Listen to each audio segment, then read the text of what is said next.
벌써 대림절 셋째 주일이 되고 또 촛불을 밝히고 주님 오심을 우리 마음속에 또 우리 나라 역사 속에 기다리며 12월을 살아갑니다.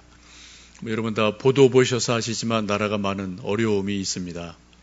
그런데 좀 중장기적으로 보면 하나님이 더 좋은 일을 만들어 가실 것으로 기대를 하고 또 만왕의 왕 되시는 하나님께서 또 모든 것을 합력해서 선을 이루실 것을 우리가 믿고 기도해야 될 시기인 것 같습니다.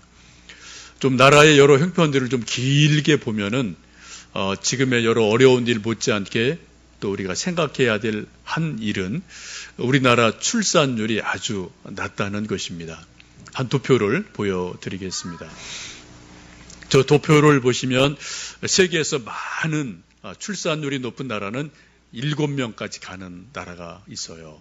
세계 평균은 2.52명으로 되어 있습니다. 우리나라는 1.24명이어서 세계 최하위의 출산율을 가지고 있습니다. 도표를 보시면은 184위니까 아주 뒷부분에 서 있는 것을 볼 수가 있죠.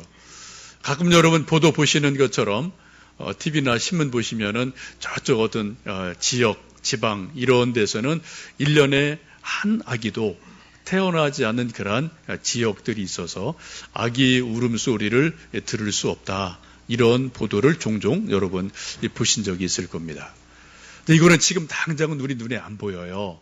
이것이 5년, 10년, 20년 지나면은 우리나라 전체의 큰 문제로 우리에게 소리 없이 지금 다가오고 있는 그러한 문제임에 틀림이 없습니다. 국가에서 여러 가지 출산 정책을 세우고 애를 쓰지만 현실에서는 그렇게 좀 잘 되지 않는 답답함이 있어서 우리 모두 기도하고 또 힘을 써야 되지 않을까 생각을 합니다. 한 아기의 탄생은 한 가정에도 의미가 있고 사회 전체에 영향을 미치게 됩니다.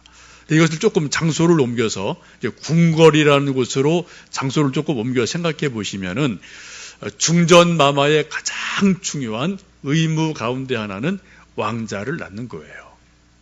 옛날에 그랬죠.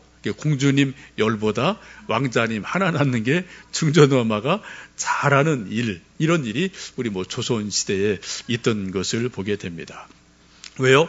왕자 하나를 낳으면 왕조가 이어집니다. 근데 왕자를 낳지 못하면은 왕조에 큰 혼란이 일어날 수 있기 때문에 중전마마의 가장 큰 의무가 하여튼 왕자를 많이 낳는 것, 이런 일들이 있었고요. 거기에 대한 이런저런 스토리들이 우리 역사 속에 많이 있기도 합니다. 지금이나 예나 많은 사람들이 아기 탄생에 대해서 관심을 갖고 있는데 함께 읽으신 오늘 이사야 9장의 말씀에 보시면은 동일하게 한 아기의 탄생에 대해서 말씀하고 있습니다. 이사야 9장은 좀 독특한 말씀인데 대개 이사야 선지자나 선지서의 주제는 책망, 심판 이런 것이 예언서의 일반적인 말씀이고 메시지입니다. 이사야 9장을 보시면은 독특하게도 소망의 메시지를 주고 있습니다. 그 소망의 메시지를 가장 잘 상징하는 것이 바로 한 아기가 앞으로 장차 태어날 것이다. 이 한 아기 때문에 한 사람이 변화되고 이스라엘이 변화되고 나가서는 인류 전체가 변화되는 놀라운 일이 있을 것이다 라고 예언을 하면서 한 아기의 탄생에 대해서 집중적으로 이사야 9장에서 말씀을 하고 있습니다. 여러분, 이사야가 선지자가 이 말씀을 전한 시대에는 대략 BC 700년쯤입니다. 여러분, 역사를 좀 아시는 분들은 BC 6세기, 7세기 경이 상당히 중요한 시대인 것을 대략 아실 거예요. 역사를 쭉 보시면은 어떤 한 시대에 소위 역사의 중요한 인물들이 막 몰려서 탄생하고 활동했던 시기들이 있습니다. BC 6, 7세기가 그런 때예요. 대략 그때 태어난 분들이 석가, 공자 이런 분들이 그때 태어나고 활동을 했던 시대가 바로 6, 7세기입니다. 근데 바로 그때 또 이스라엘이라는 그러한 땅에서 활동했던 분들이 예레미야 또 이사야 이런 선지자들이 활동을 했던 시기이기도 합니다. 우리가 잘 아는 것처럼 그때는 뭐 교통편이 통신이 없기 때문에 각자 떨어진 각자의 땅에서 각자 인생을 살아가던 시대예요. 근데 공교롭게도 공자 또 석가 이런 분들 혹은 또 이사야 이런 분들이 그 시대에 대해서 많은 고민을 하고 있었습니다. 공자나 석가가 그 시대의 사람들의 진리의 문제, 인생의 문제에 대해서 많은 고민을 하면서 나름대로 뭔가 답을 얻어서 제자들에게 가르쳐주고 그것이 지금 수천 년간 우리에게도 내려와서 뭐 불교로 유교로 나름대로 활동을 하고 이렇게 저렇게 자리매김을 하고 있기도 합니다. 조금 옆으로 가면은 이스라엘이라는 그런 곳에서는 이사야 선지자가 하늘로부터 하나님의 메시지를 받으면서 인생의 문제에 대해서 또 다른 답을 제시하고 있습니다. 분명한 것은 사람들이 아무리 애를 쓰고 연구를 해서 이 땅의 것으로 답을 찾아내는 것과 하늘의 하나님이 주시는 하늘의 메시지와는 이게 근본적으로 지혜가 다르다는 겁니다. 해결책이 다르다는 거예요. 그래서 우리가 이 세상에서 많은 이런저런 학문을 볼 수 있겠지만 인생의 궁극적인 답은 하늘에서 주시는 하나님의 말씀으로부터 우리가 답을 얻을 수밖에 없게 됩니다. 그것을 지금 이사야는 바로 앞으로 태어날 한 아기, 그 한 아기를 통해서 하나님이 하실 일들을 예언하고 있습니다. 1절 말씀 보시면 전에 고통받던 자들에게는 흑암이 없으리로다. 옛적에는 여호와께서 스불론 땅과 납달리 땅이 멸시를 당하게 하셨더니 후에는 해변길과 요단 저쪽의 이방에 갈릴 일을 영화롭게 하셨느니라 라고 말씀합니다. 1절에 보시면은 스불론, 납달리라는 특별한 지역이 소개가 되어지는데 이것은 그 당시에 이스라엘의 가장 북쪽 변경 지역으로 보시면 좋겠습니다. 우리나라로 말하면은 저쪽에 함경도 같은 그런 지역으로 이해하시면 그 위치가 대략 생각이 나실 거예요. 우리나라 역사도 보면은 중국에서 이런저런 전쟁이 일어나면은 가장 먼저 피해를 당하는 곳이 함경도 지방이에요. 그래서 늘 거기는 전쟁이 있고 또 오랑캐들의 침략이 있고 평안이 없고 하여튼 여러 가지 참 고생하는 일들이 우리 역사에도 있게 되죠. 이스라엘도 마찬가지입니다. 스불론, 납달리 바로 이런 곳이 그 북쪽에 있기 때문에 바벨론, 아시리아 이런 나라가 계속해서 이곳을 쳐들어올 때는 계속해서 먼저 침략을 당하고 고통을 당하고 죽임을 당하는 지역이 바로 스불론, 납달리 이런 곳으로 보시면 됩니다. 그래서 그 오늘 성경 보시면은 고통받던 자들, 흑암에 있던 자들이라고 그 지역에 사는 사람들을 말씀을 하고 있습니다. 그런데 2절 말씀을 보시면 반전이 일어나죠. 흑암에 행하던 백성이 큰 빛을 보고 사망의 그늘진 땅에 거주하던 자에게 빛이 비치도다라고 말씀하고 있습니다. 오늘 말씀을 보시는 것처럼 흑암에 있는 백성이 큰 빛을 봐요. 사망의 그늘에 있던 사람들이 생명을 얻게 되는 놀라운 반전이 일어나게 됩니다. 우리 모든 인생은 누구나 다 인생의 반전을 생각하고 있습니다. 어둠에 있던 사람이 빛으로 가길 원하고요. 가난하던 사람이 부유하길 원하고 또 병들었던 사람이 건강하기를 원하고 또 힘이 없던 사람이 큰 힘을 갖길 원하는 그런 모든 사람이 자기 인생의 반전을 꿈꾸고 그 인생의 반전을 만들어 가려고 애를 씁니다. 그래서 밤새워 일하고 돈을 벌고 우리 자녀들은 뭐 밤새워 공부를 하고 뭘 유학을 가기도 하고 이런저런 수많은 수고하는 것도 한마디로 말씀드리면 내 인생의 반전을 갖고 싶다. 이런 소망이기 때문에 나름대로 이런저런 수고를 합니다. 우리 사람들은 반전이 잘 이루어져서 뭔가 열매를 맺으면 성공했다라고 말합니다. 가난한 사람이 열심히 노력해서 부자가 됐어요. 성공한 거죠. 공부 못하던 학생이 열심히 공부해서 상위로 올라갔어요. 성공한 것이죠. 또 힘이 없던 사람이 열심히 노력해서 높은 자리에 올라갔습니다. 그것도 인생의 성공으로 볼 수가 있겠습니다. 그러나 우리 인간이 아무리 노력을 하고 애를 써서 인생의 반전을 가지고 와서 뭔가 성공을 얻었다 하더라도 하나님이 없는 성공은 그리 오래 가지 못하는 것을 우리는 너무나 잘 알고 있습니다. 요즘 우리가 당하는 여러 가지 나라의 모습을 보면서 한마디로 권력 무상이다 라는 것을 우리 다 느끼고 참 답답한 마음을 가지고 있죠.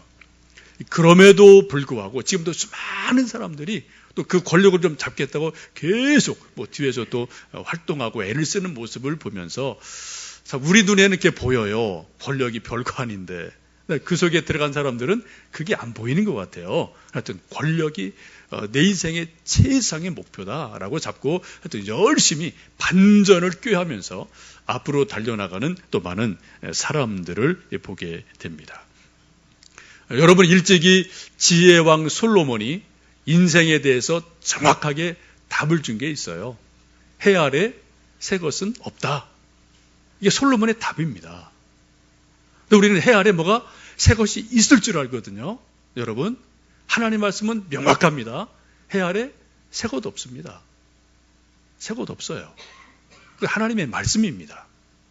솔로몬이 굳이 전도서를 통해서 해 아래 새 것이 없다라고 말씀하신 이유가 뭘까요? 그 의도가 무엇일까요? 그 의도는 바로 해 아래에서 새 것을 찾지 말고 해 위에서 찾아라. 태양 위에 계신 하나님을 통해서 새로운 것을 찾아라. 그런 메시지를 주시기 위해서 해 아래는 새 것 없다라고 분명하게 단정적으로 말씀하는 것을 볼 수 있습니다. 여러분, 그렇습니다. 해 아래 새 것 없습니다. 인생의 진정한 반전은 해 위에 계신 예수님과 연결이 될 때, 하나님과 연결이 될 때, 그때 비로소 우리 인생에 진정한 반전이 일어나고 하나님의 복된 삶을 살아갈 수가 있죠. 그 한 아기를 6절, 7절에 보시면 조금 더 자세하게 설명을 합니다. 그럼 6절, 7절 말씀 읽어보십니다. 이는 한 아기가 우리에게 낳고 한 아들을 우리에게 주신 바 되었는데 그의 어깨에는 정사를 메었고 그의 이름은 기묘자라 모사라 전능하신 하나님이라 영존하시는 아버지라 평강의 왕이라 할 것임이라. 그 정사와 평강의 도함이 무궁하며 또 다윗의 왕자와 그의 나라에 군림하여 그 나라를 굳게 세우고 지금 이후로 영원히 정의와 공의로 그것을 보존하실 것이라. 만군의 여호와의 열심히 이를 이루시리라. 아멘.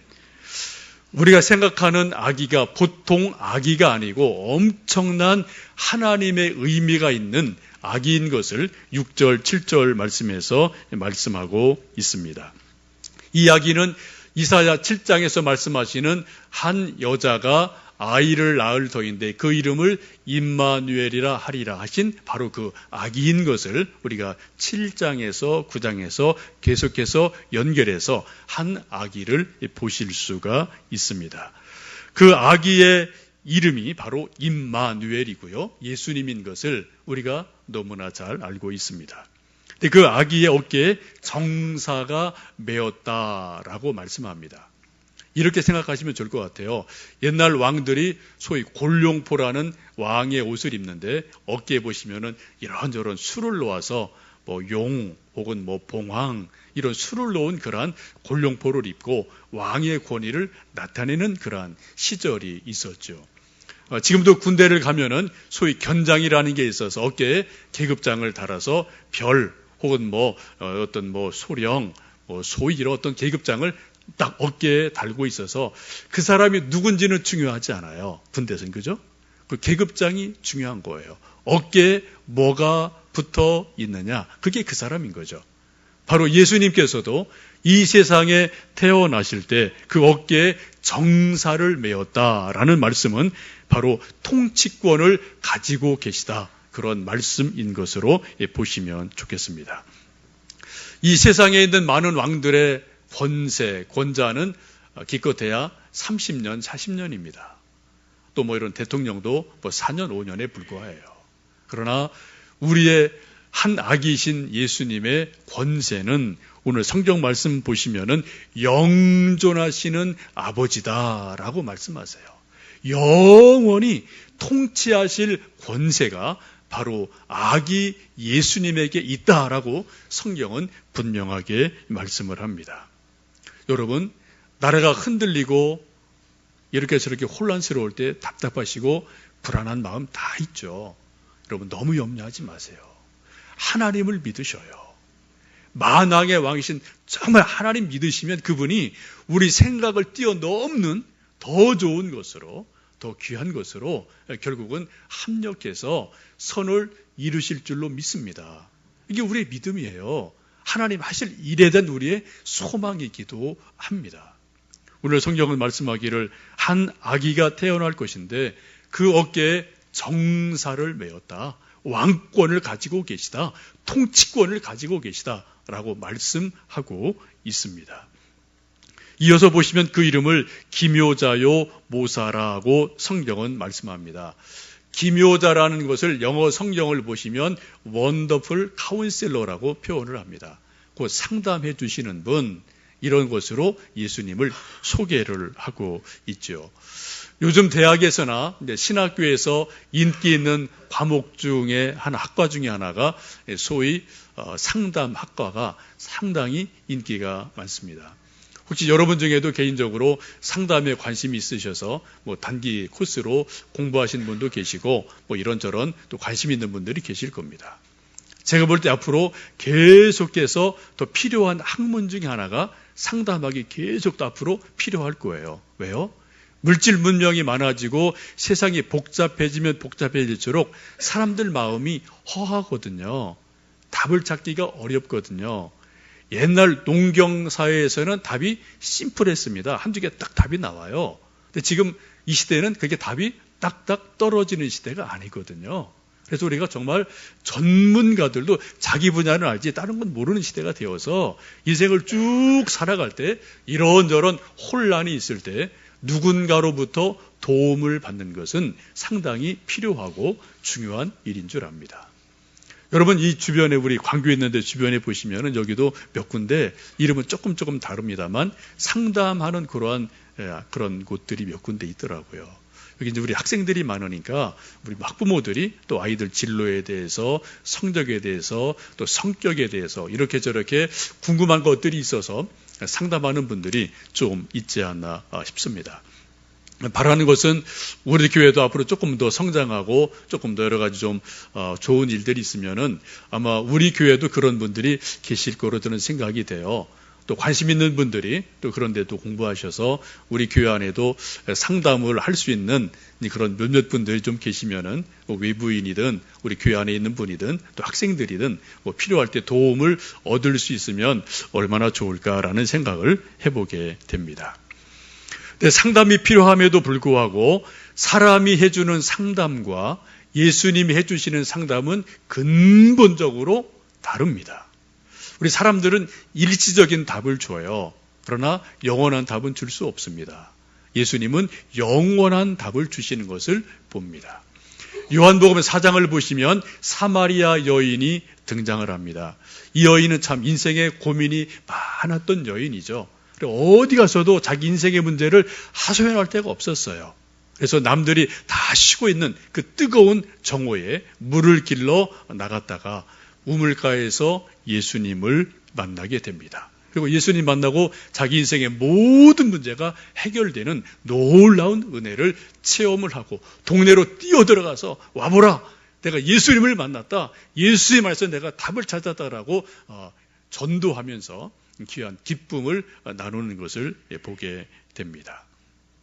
여러분, 이 여인이 예수님 만나기 전에는 자기 인생은 실패한 인생이라고 생각했음에 틀림이 없습니다. 우리가 보기에도 성경 말씀이 그렇게 말씀을 하고 있거든요. 근데 예수님을 만나자 실패했던 인생처럼 보이는 그 인생이 오히려 의미 있는 존재로 다시 세워져요. 여러분, 여기 서 있는 저나 여기 여러분 계신 여러분 모두에게 우리 모두 100% 성공은 없어요. 우리 모두 다 알게 모르게 과거에 실패가 있고 아픔도 있고 고난도 다 있습니다. 근데 놀라운 것은 하나님께서는 우리의 실패, 우리 약함, 우리 눈물까지도 합력해서 선을 이루신다는 거예요. 그게 하나님의 놀라운 은혜지 않습니까? 우리가 늘 건강했다, 우리가 늘 성공했다, 그런 인생이 있을 수도 없거니와 만약 그렇다 하더라도 그 인생이 정말 복되냐? 글쎄요. 조금 더 생각을 해봐야 될 것 같습니다. 감사한 것은, 놀라운 것은 하나님은 약한 것을 강하게 바꾸어 주시고 실패를 통해 더 사람을 세워주시고 더 견고하게 세워주시는 놀라운 은혜가 있습니다. 그리고 우리 모든 믿는 사람들의 마지막 신앙 고백이 뭐냐? 로마서 8장 28절 말씀이에요. 우리가 알거니와 하나님을 사랑하는 자, 곧 그 뜻대로 부르심을 입은 자들에게는 모든 것이 합력해서 선을 이룬다. 이것이 우리의 마지막 믿음이고 우리가 붙들어야 될 마지막 믿음의 줄인 줄로 믿습니다. 지금 이 사마리아 여인이 예수님을 만나고 자기 인생이 정리가 돼요. 아, 실패가 단순한 실패가 아니구나. 아픔이 단순한 아픔이 아니구나. 예수님 안에서 회복이 있구나. 예수님 안에서 정리가 되는구나. 자기 인생의 그림이 정리가 되어지고 뭔가 정돈이 되는 그러한 것을 볼 수가 있습니다. 예수님이 우리를 향해서 너희는 세상의 소금이다, 빛이다라고 말씀을 하셨습니다. 이 말씀을 달리 말씀드리면은 예수님 자신이 빛 자체이시라는 거죠.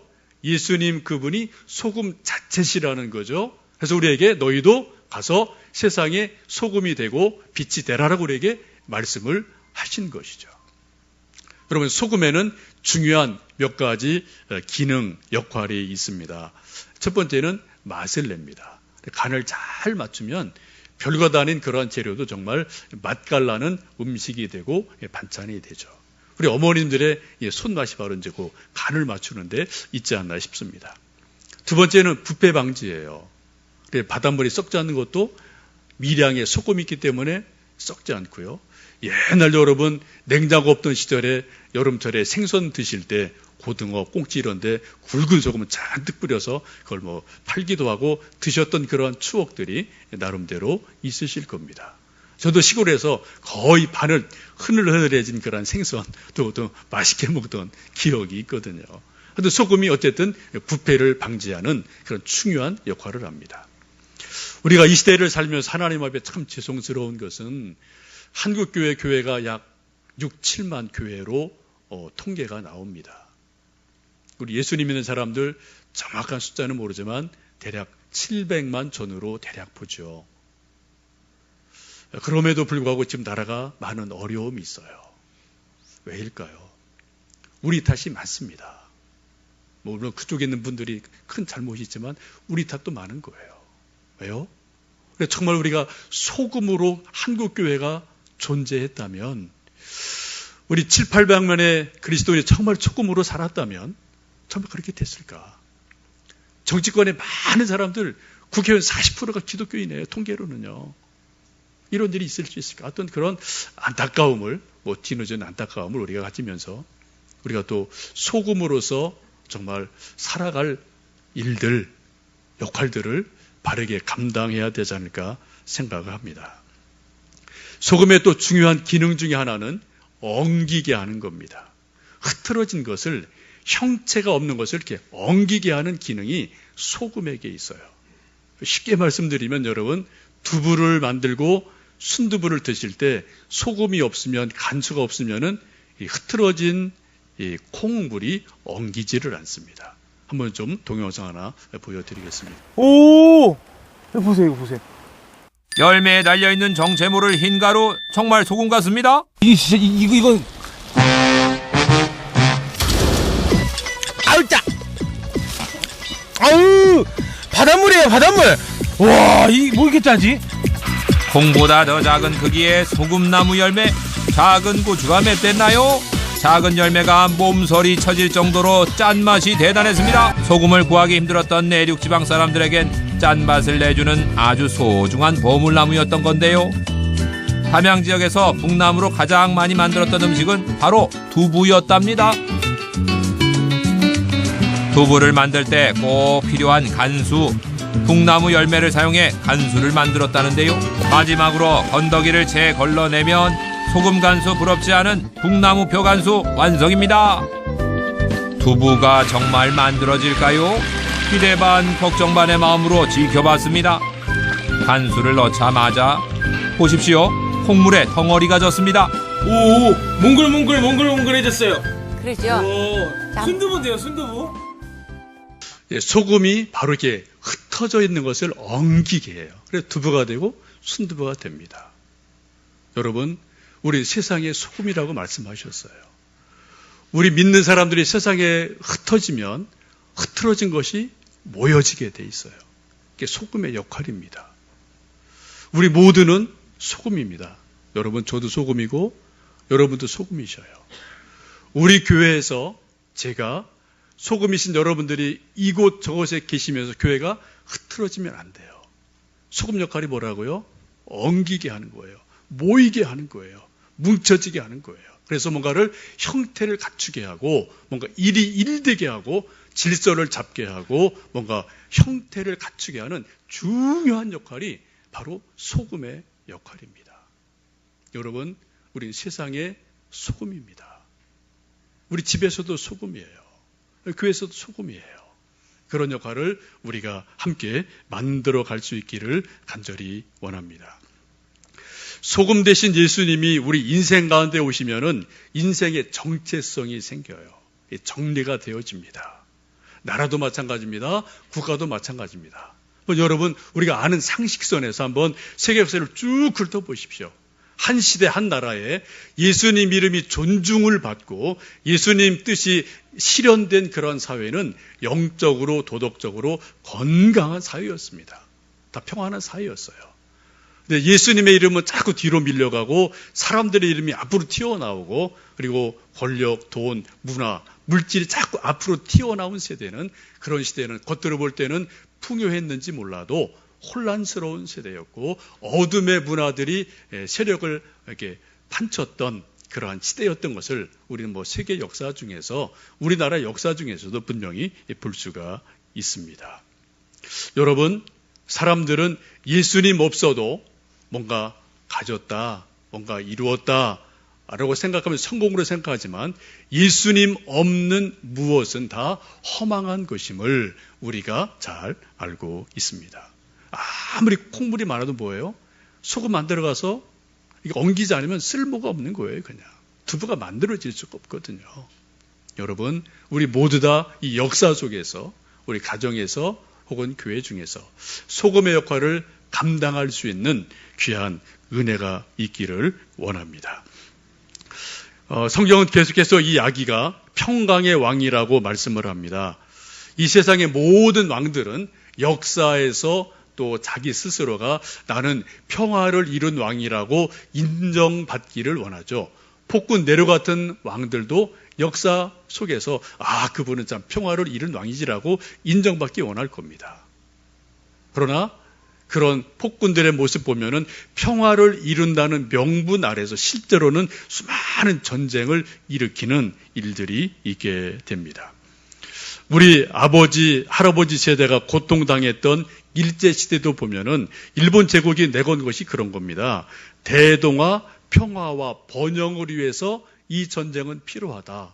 그래서 아시아에서 전쟁이 일어나고 하와이까지 가서 전쟁을 일어나고 다 그들 내건 명분은 대동아 공존 평화예요. 그러나 그 방법과 실제에 있어서는 엄청난 전쟁, 죽임이 있었음을 우리가 너무나 잘 알고 있죠.